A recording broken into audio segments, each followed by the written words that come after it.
Kenapa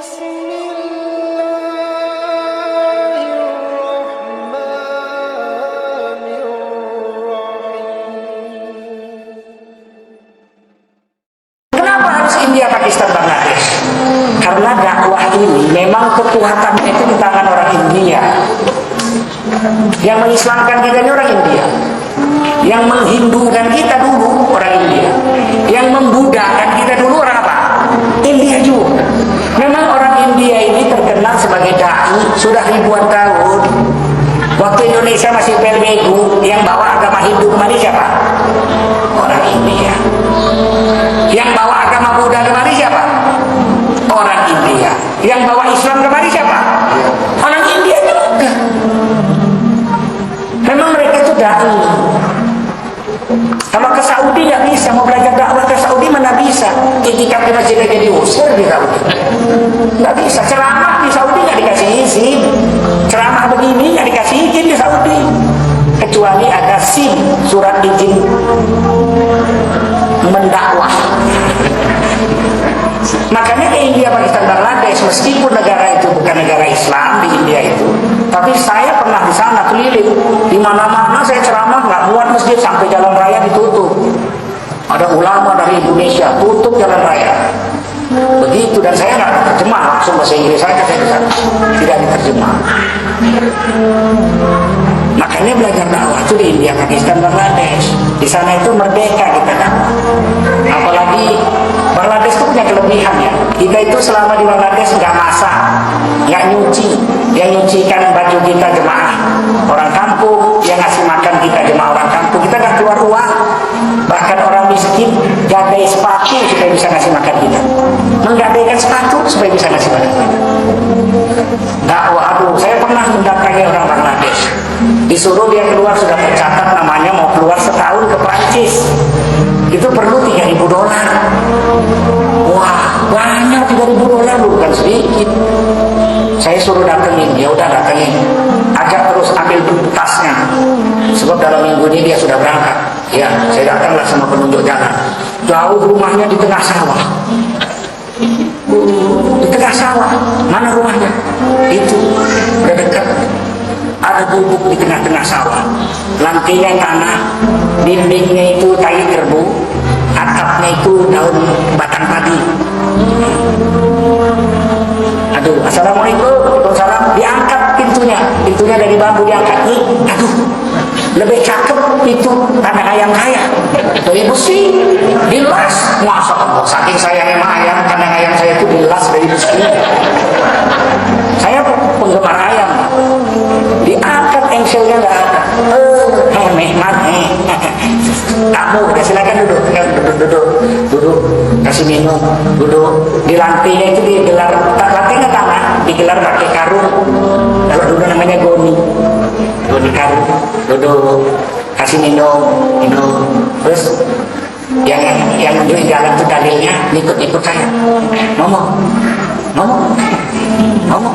Bagaimana saya mau ngomong, rumahnya begitu gubuk reot, mau disuruh dakwah setahun ke Prancis, biayanya $3.000. Dari mana duitnya? Saya bilang, ngomong. Kamu suruh ngomong. Kamu katakan kamu yang ngomong.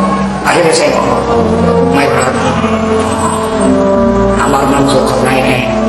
Aku namaku Zulkarnain, Mehman Indonesia. Masya Allah, mereka ini namamu tercatat, mau pergi ke Prancis. Oh iya.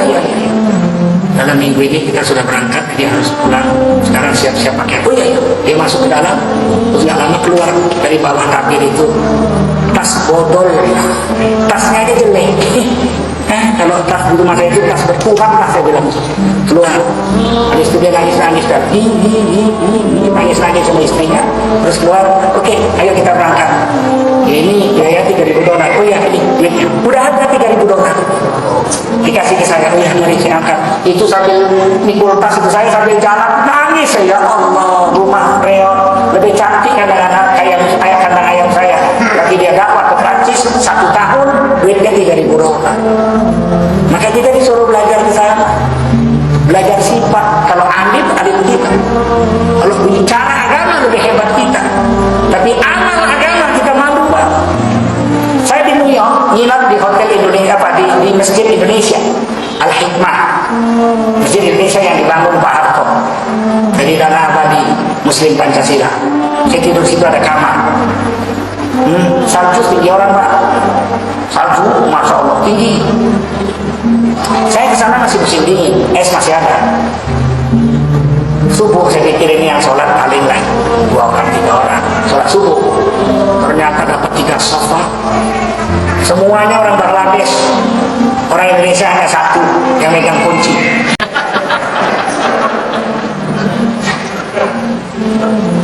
Nah, begitu sikap mereka itu mendadak pasar. Maka kita belajar sikap. Sholat subuh dengan sholat Jumat sama banyak. Kita mau belajar. Padahal mereka miskin, makan aja makan muri. Muri itu beras digongseng. Itulah dimakan setengah. Yang nggak enak, masa makan beras digongseng enak? Nggak enak lah, itu udah dimakan. Saya kalau sana pas kebetulan mereka makan muri, saya ikut makan muri Pak. Makanan lain tidak mau. Anda makan muri, saya makan muri. Enak? Mana lah enak? Ya tentulah tak enak. Tapi mereka makan itu, masa kita mau makan yang lain? Makan. Itu saya dapatkan di Bangladesh, nggak dapat tempat lain itu. Saya udah dapat kemana-mana kan, ke Amerika, udah ke Kanada, udah ke Australia, udah ke Cina, udah. Yang paling membuat kita banyak nangis itu Bangladesh. India, lagi India, masya Allah. India itu kayak ibu. Kita di sana tuh dimanja bener-bener. India itu baju pun kita nggak boleh nyuci, makan pun kita nggak boleh masak, tidur panas dikipasin, masya Allah. Mana ada orang kayak gitu. Musim panas kita nggak bisa tidur, lalat ribuan ekor, malam nyamuk jutaan ekor. Ditutup muka ini pakai serban supaya lalatnya hinggap di serban aja nggak ganggu ya.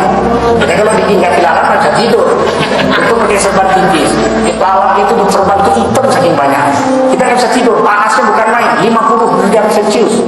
Dikipasin gini ya. Yang kipas itu habis Quran, bukan sutuluyo kayak kita. Nggak ada sikap-sikap seperti itu, sifat-sifat seperti itu adanya di sana. Di sini kalau udah habis Quran, ketentengannya bukan main. Mau hafal 1 juz amma udah luar biasa ya. Pak jadi imam di Masjid Atihad, berapa umurnya? Waduh, saya hafal juz amma lu. Wah, sana hafal Quran aja kipasin kita tidur. Itu sikap, sifat itu mau kita ambil, sifat ikromnya itu memuliakan tamu. Saya mau cuci baju, diam-diam saya mandi, hari Jumat pagi saya mandi, ada sungai, saya cuci baju di sungai itu. Waktu saya nyuci ada profesor, doktor tamatan Amerika, nangis-nangis itu merebut baju yang saya cuci.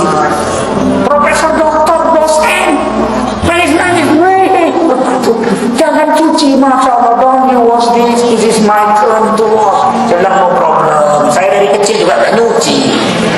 Nggak mau dia tarik baju saya, nangis-nangis ikut nyemplung ke sungai, pakai baju-bajuannya sekalian. Supaya apa? Supaya saya jangan mencuci. Profesor, doktor, sifat itu yang kita mau ambil, bukan ceramahnya. Kalau ceramahnya pandai orang Indonesia, yang paling pandai ceramah orang Indonesia. Seluruh dunia nggak ada lawannya orang Indonesia. Dia bisa ceramah 3 jam nggak habis-habis bahannya orang Indonesia.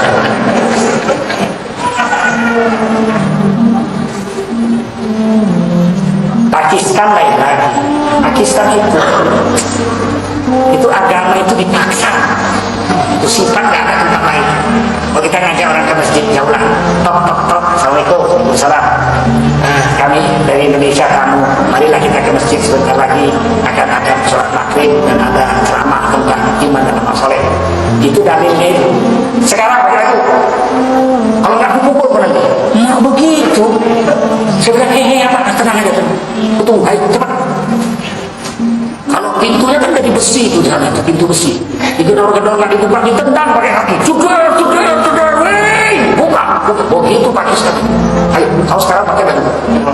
Ikut sama kami, kecil. Mana di sini ditangkap polisi. Sana main ancam begitu, itu Pakistan. Oh, apalagi Pakistan yang berbatasan dengan Afghanistan, namanya Fustur. Jadi kan ada istilah Fustur itu waktu Lutfi Hasan ditangkap, ada Fustur. Itu maksudnya perempuan Pakistan berbatasan Afghanistan. Itu hidungnya mancung, bibirnya tipis. Fustur. Tapi kalau sholat pakai senapan mesin M16 di Panggul. Situ nggak ada laki-laki nggak pakai senapan, semua pakai M16 di perbatasan Pustun itu. Afghanistan dengan Pakistan yang berbatasan itu bahasanya Pustun, sukunya Pustun. Dua negara tapi satu suku. Begitu di Pakistan, maka kita ke sana mengambil sikap. Kalau di India itu seperti ibu, salah pun kita dibiarin. Kalau di Pakistan seperti bapak, salah sedikit sabuk. Kalau Bangladesh itu seperti kakek. Bagaimana kakek dengan nenek menghadapi cucu? Aduh. Di Bangladesh itu kita kayak raja, makan enak, tidur enak, masya Allah. Nggak ada sifat-sifat itu kecuali di tiga negara itu. Saya sudah ke Mekah, tiap tahun saya ke Mekah. Mekah itu paling egois. Roti satu rial aja kurang duitnya ditaati. Ya. Dia bilang, wah nggak ada duit, maaf lah sedekah. Ya sedekah. Itu orang